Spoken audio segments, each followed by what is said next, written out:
And to talk about more on the repatriation issues, we have invited a guest to our studios. The Ministry of Foreign Relations is denying social media reports that 2 Sri Lankan migrant workers in Kuwait have taken their own lives. It says that there have been 2 recent suicides of migrant workers, but they were from the Philippines and India. Calls of repatriations from Sri Lankans living abroad intensified recently in the backdrop of COVID-19, and the government has been working towards ensuring their return. And the topic has gained further momentum with a considerable number of recent returnees testing positive for coronavirus. Now, to talk about the subject of repatriation, I have with me here in our studios Acting Director General on Overseas Sri Lankans at the Ministry of Foreign Relations, Anzul Jhan, who is here with me in studio. Good evening. Thank you for joining us, Anzul. Good evening, Indveri. I think we just saw the President also talking about the question of Sri Lankans returning to Sri Lanka, but you are overseeing the Contact Sri Lanka portal. You see what our Sri Lankan expatriates want. What is your observation? We see 48,100 desperate Sri Lankans wanting to come back to Sri Lanka because most of them have run out their funds and without job, some of them have been terminated. Right. And they are desperate that they need to get back because although our embassies have tried to talk to the employees, some of those companies are closing and therefore they have no other way but to return home. There are many Sri Lankans whose visas have expired and these countries do not wish to extend them. What kind of mediation and intervention will Sri Lanka's Foreign Ministry do? Will you be exploiting all possible diplomatic channels and avenues to work out something for Sri Lankans? Our embassies have already contacted the host countries and they are in discussion, and most of the countries have extended the visas till repatriation takes place, but some of the countries have not reciprocated that kind of extension of visas. So most of the some will have to pay penalties because they have been working without a visa for a long time. Right. And even those people are more vulnerable and they want to come back, and this is going to be a real problem for those who are without visas. So does this mean there is an expedited process here in place? With regard to the repatriation of Sri Lankans and also sorting out their questions, their concerns, especially as you said, they are in a very vulnerable state, as you say. Absolutely. Now, when we look at the Contact Sri Lanka portal, we see that there are issues what they are going through. Some of those Sri Lankans had just finished their contract and they have sold all their belongings and they were ready to board the flight. And they are one of the most vulnerable categories. And some of these Sri Lankans are already on the streets and they don't have any shelter and they don't have food. So these are the vulnerable categories in the Middle East among the migrant workers. How does the Foreign Ministry look at the recent influx of migrant workers who test positive for COVID-19? The President just a short while ago, as we started this bulletin, we spoke about his stance on PCR tests and how that procedure should continue. But how is the Foreign Ministry looking at this, now, especially with a lot of discussion within the country about foreign arrivals, expatriates returning? I think this discussion started with the Kuwait numbers. Now, if you look at out of the 466, 379 have been identified as positive. But this is a unique situation where they were in a camp. They were put in the camp on between 21st and 25th of April, and they were only repatriated on the 19th of May.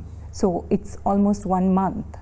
So they have been vulnerable for that 1 month, and it's a unique case.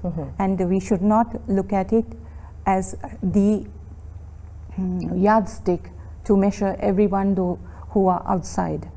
we have to look at it as a unique situation, and vulnerability is all over, and it can happen to anyone. And so the Middle East is like over the media. Right. This is the particular incident that has been repeatedly said over and over again, and Foreign Ministry takes the unique position that it's only a one-off incident, Right. and all those who are coming from all the flights, only very few have been identified as positive, and that doesn't mean the whole of Middle East is affected. And they will test positive. Again, when the Foreign Ministry considers for repatriation Sri Lankans, what is the process? I'd like to know, because you see all the grievances of our expatriate community, and that this is a very emotional situation also about our countrymen. But again, there must be a process that you deal with. Who do you give preference to? Is it to the high risk community, or is it to those who are tested positive or who may be vulnerable, or to those who have lost their employment, or the kind of groups who have not been able to extend their visa? Now, we have not looked at those who have shown that they are positive, because that has not come into the discussion, because nobody is telling us that they are positive. Now, we choose the vulnerable categories based on where they are located and to which category they belong to. Now, we have 5 categories, like student category, the short term, the migrant workers who have lost their jobs, Right. and who are vulnerable.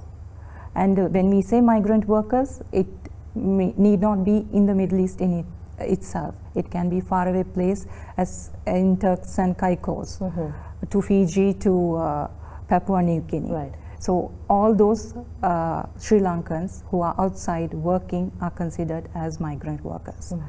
And if they have lost their jobs, then they are in the vulnerable sector. Right.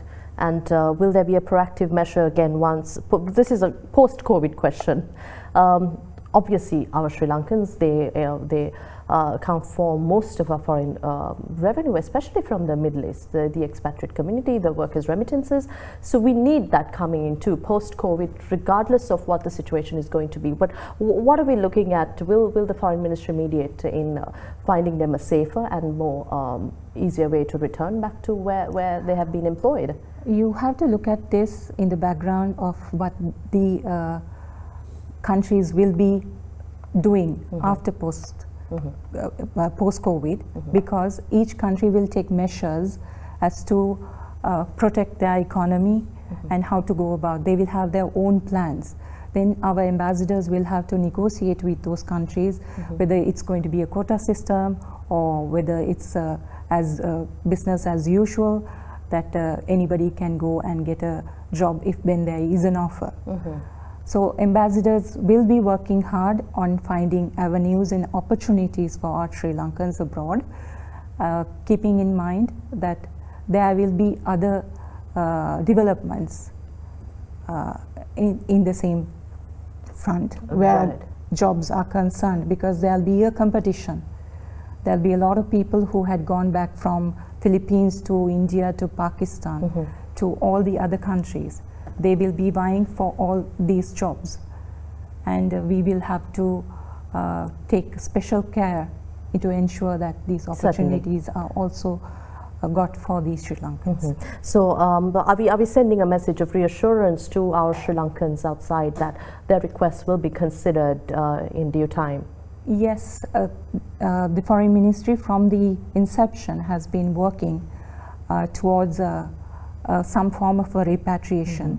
As soon as the airports were closed and the government was trying to stabilize what is happening inside the country, the Foreign Ministry was looking outward and trying to figure out how we are going to get the Sri Lankans back home, especially the vulnerable sectors.